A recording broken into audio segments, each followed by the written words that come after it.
Ladies and gentlemen, fasten your seatbelts. We're about to embark on a journey through time.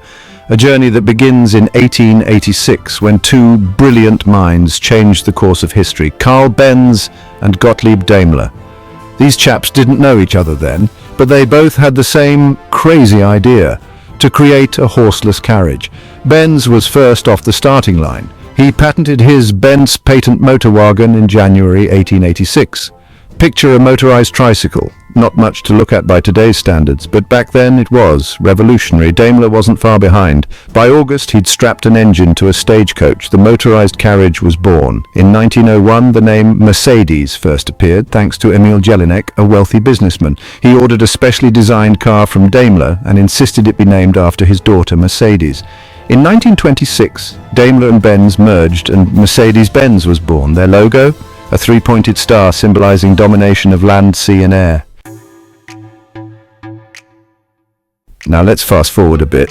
Through the roaring 20s and the dark days of World War II, Mercedes-Benz emerged from the rubble with a clear vision to build the best cars in the world. No compromises, no cutting corners, just pure, unadulterated automotive excellence.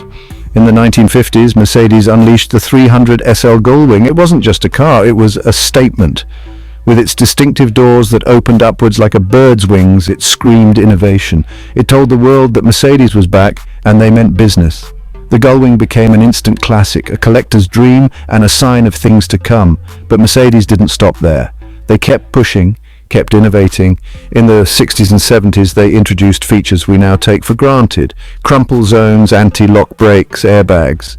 By the 1980s, Mercedes-Benz had cemented its place at the top of the automotive food chain. They weren't just selling cars, they were selling a lifestyle of luxury, performance and prestige. Now let's talk about some serious machinery. First up, the G-Wagon, or G-Class if you want to be formal. It's become the darling of celebrities and off-road enthusiasts alike. Why? Because it's practically indestructible. And it looks bloody good while being so. It churns out 416 horsepower. The G-Wagon can climb 100% grades and drive through nearly 28 inches of water. Then there's the S-Class. It's packed with technology that would make NASA blush.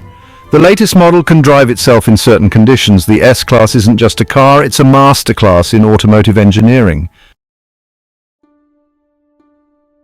Now, if the G-Wagon and S-Class are about luxury and comfort, the SLS and AMG GT Roadster are all about raw, unbridled performance. Let's start with the SLS AMG. This was Mercedes' modern take on the classic Gullwing.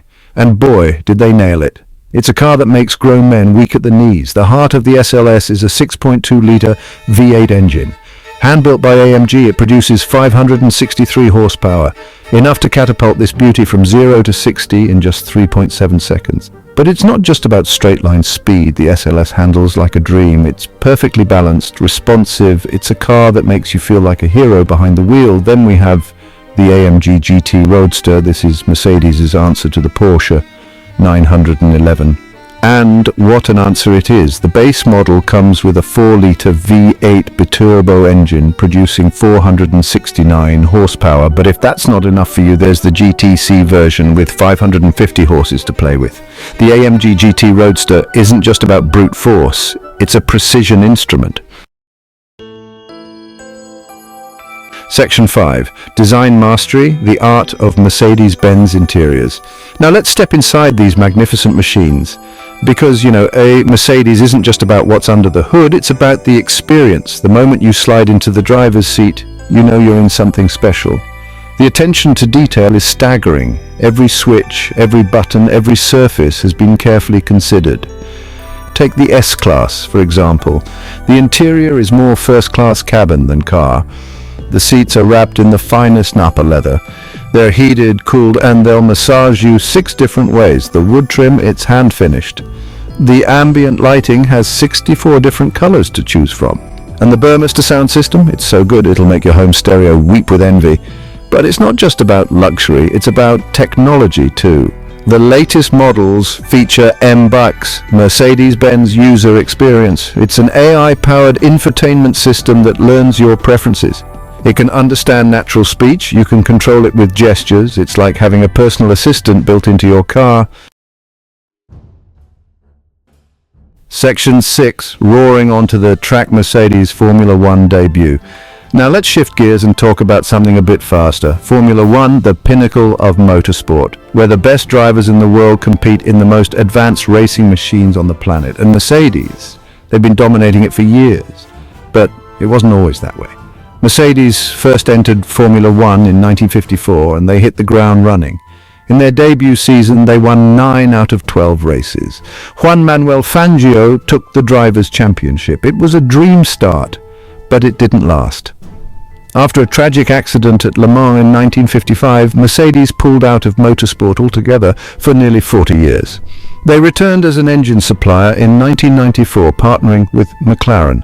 Success came quickly. Mika Häkkinen won back-to-back championships in 1998 and 1999.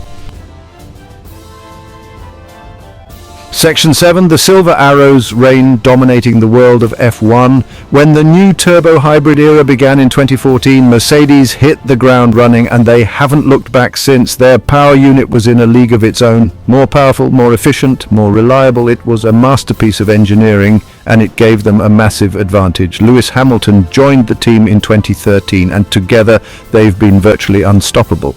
From 2014 to 2020,